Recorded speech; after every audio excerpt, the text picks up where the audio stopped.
Hello my dear follower, मैं महादेवी रूपानंद। और जैसा कि आप जानते हैं कि मैं आप लोगों को गीता प्रेस की बुक से जो है आपको श्री शिव महापुराण पढ़कर सुना रही हूँ।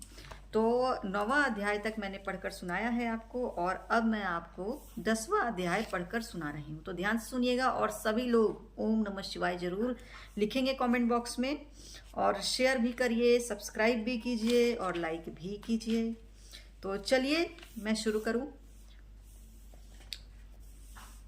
10वां अध्याय गीता प्रेस की बुक है, ये देख सकते हैं, श्री शिव महापुराण, और पेज नंबर है 75।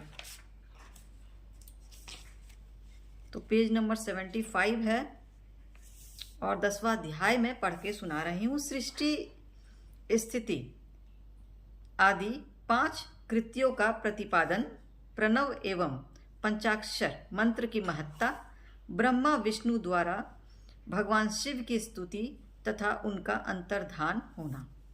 तो सुनेंगे, ध्यान से सुनिएगा, सभी लोग ध्यान से सुनिए। शिव महापुराण, श्री शिव महापुराण का विंध्येश्वर संहिता में पढ़ के सुना रही हूं। ये 10वां अध्याय है। ब्रह्मा और विष्णु बोले, हे प्रभु, हम दोनों को सृष्टि आदि 5 कृत्यों का लक्षण बताइए। शिव जी बोले, मेरे कृत्यों को समझना अत्यंत गहन है,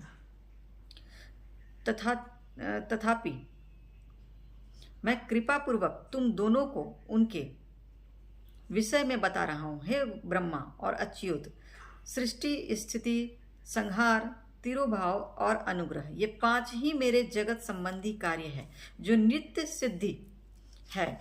संसार की रचना का जो आरंभ है वह सर्ग है। मुझे पालित होकर सृष्टि का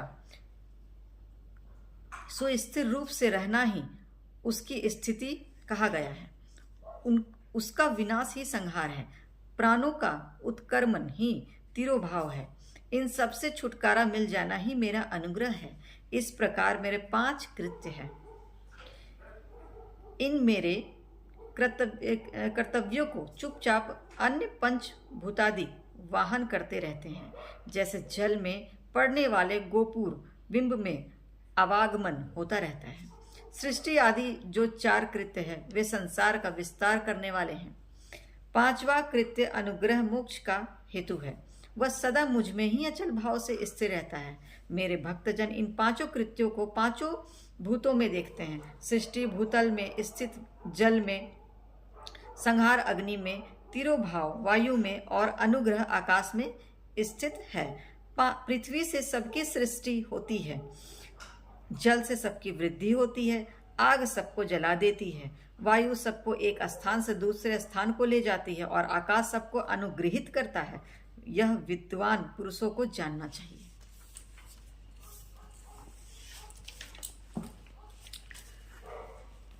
इन 5 कृत्यों का भार वहन करने के लिए ही मेरे 5 मुख है। 4 दिशाओं में 4 मुख है और इसके बीच में 5वां मुख है। हे पुत्रों, तुम दोनों ने तपस्या करके प्रसन्न हुए मुझ परमेश्वर से भाग्यवश सृष्टि और स्थिति नामक दो कृत्य प्राप्त किए हैं। ये दोनों तुम्हें बहुत प्रिय हैं। इसी प्रकार मेरे विभूति स्वरूप रुद्र और महेश्वर ने 2 अन्य उत्तम कृत्य संहार और तिरोभाव मुझ में प्राप्त किए हैं, परंतु अनुग्रह नामक कृत्य कोई नहीं पा सकता।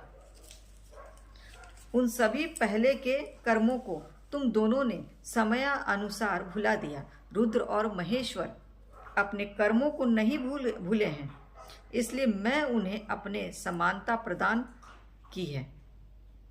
वे रूप, वेश, कृत्य, वाहन, आसन और आयुध आदि में मेरे समान ही है। हे पुत्रों, मेरे ध्यान से शून्य होने के कारण तुम दोनों में मूढ़ता आ गई है। मेरा ज्ञान रहने पर महेश के समान अभिमान और स्वरूप नहीं रहता, इसलिए मेरे ज्ञान की सिद्धि के लिए मेरे ओमकार नाम का मंत्र तुम दोनों जप करो।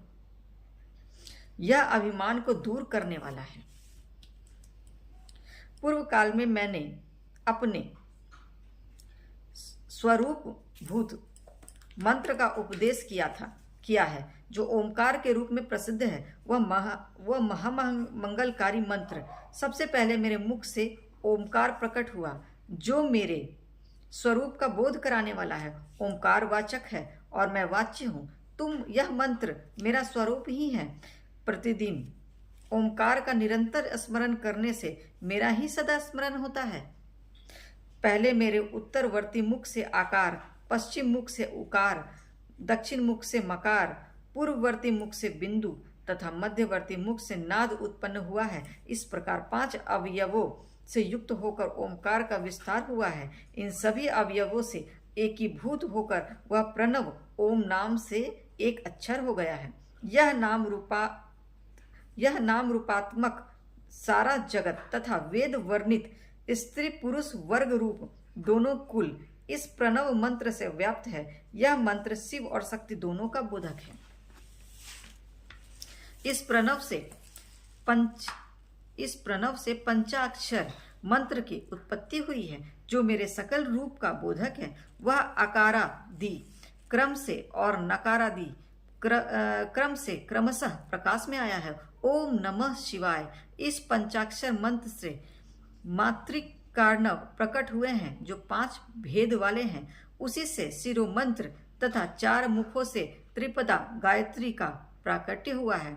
उस गायत्री से संपूर्ण वेद प्रकट हुए हैं और उन वेदों से करोड़ों मंत्र निकले हैं। उन मंत्रों से भिन्न भिन्न कार्यों की सिद्धि होती है, परंतु इस प्रणव एवं पंचाक्षर से संपूर्ण मनोरथ की सिद्धि होती है। इस मूल मंत्र से भोग और मोक्ष दोनों ही सिद्ध हो गए हैं। मेरे सकल स्वरूप से संबंध रखने वाले सभी मंत्र राज साक्षात भोग प्रदान करने वाले और शुभ कारक है। नंदिकेश्वर बोले, तदनंतर जगदम्बा पार्वती के साथ बैठे हुए गुरुवर महादेव जी ने उत्तराभिमुख बैठे हुए ब्रह्मा और विष्णु को पर्दा करने वाले वस्त्र से आच्छादित करके उनके मस्तक पर अपना कर कमल रखकर धीरे धीरे उच्चारण करके उन्हें उत्तम मंत्र का उपदेश दिया। यंत्र तंत्र में बताई हुई विधि के पालन पूर्वक 3 बार मंत्र का उच्चारण करके भगवान शिव ने उन दोनों शिष्यों को मंत्र की दीक्षा दी। तत्पश्चात उन शिष्यों ने गुरु दक्षिणा के रूप में अपने आप को ही समर्पित कर दिया और दोनों हाथ जोड़कर उनके समीप खड़े हो उन देवश्रेष्ठ जगत गुरु का सत्वन किया। ब्रह्मा और विष्णु बोले, आप निष्कल रूप है, आपको नमस्कार। आप निष्कल तेज से प्रकाशित होते हैं, आपको नमस्कार है। आप सबके स्वामी हैं, आपको नमस्कार है। आप सर्वोत्तमात्मा हो, आप सर्वात्मा को नमस्कार है। अथवा सकल स्वरूप आप महेश्वर को नमस्कार है। आप प्रणव के वाच्यार्थ है, आपको नमस्कार है। आप प्रणव लिंग वाले हैं, आपको नमस्कार है। सृष्टि पालन संहार तिरोभाव और अनुग्रह करने वाले आपको नमस्कार है। आपके 5 मुख है, आपको नमस्कार है। 5 ब्रह्मा स्वरूप 5 कृत वाले आपको नमस्कार है।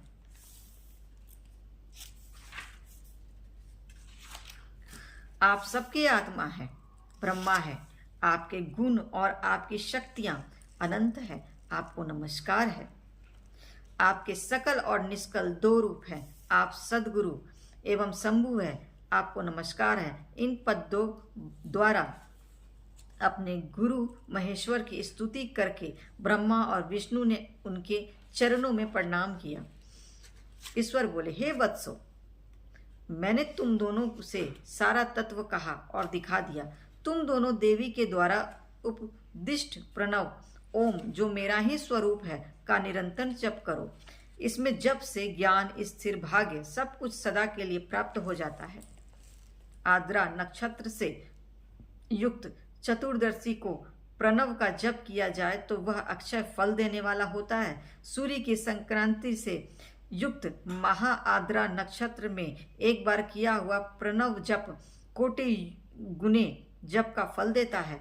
मृगशिरा नक्षत्र का अंतिम भाग तथा पूर्ण वर्षु का आदि भाग पूजा, होम तथा तर्पण आदि के लिए सदा आद्रा के समान ही होता है। यह जानना चाहिए, मेरा या मेरे लिंग का दर्शन प्रभात काल में ही प्राप्त तथा संगव काल में करना चाहिए। संगव काल यानी कि मध्याह्न पूर्व काल। मेरे दर्शन पूजन के लिए चतुर्दशी तथा निशीथ व्यापिनी अथवा प्रदोष व्यापिनी लेनी चाहिए, क्योंकि परवर्तिनी अमावस्या तिथि से संयुक्त चतुर्दशी की ही प्रशंसा की जाती है। पूजा करने वालों के लिए मेरी मूर्ति तथा लिंग दोनों ही समान है, फिर भी मूर्ति की अपेक्षा लिंग का स्थान श्रेष्ठ है। इसलिए मुमुक्षु पुरुषों को चाहिए कि वे वेर मूर्ति से भी श्रेष्ठ समझकर लिंग का ही पूजन करें। लिंग का ओमकार मंत्र से और वेर का पंचाक्षर मंत्र से पूजा करना चाहिए। शिवलिंग की स्वयं ही स्थापना करके अथवा दूसरों से भी स्थापना करवाकर उत्तम द्रव्यमय उपचारों से पूजा करनी चाहिए। इसमें मेरा पद सुलभ हो जाता है। इस प्रकार उन दोनों शिष्यों को उपदेश देकर भगवान शिव वहीं अंतर्धान हो गए। तो ये जो है ये 10वां अध्याय था और मैं विदेश्वर संहिता पढ़ रही हूँ, आप लोगों को पढ़कर सुना रही हूँ। तो 10वां अध्याय तक ये जो है पूरा हो गया है। तो अब जो है मैं 11वां अध्याय दूसरे दिन आपको पढ़ के सुनाऊंगी।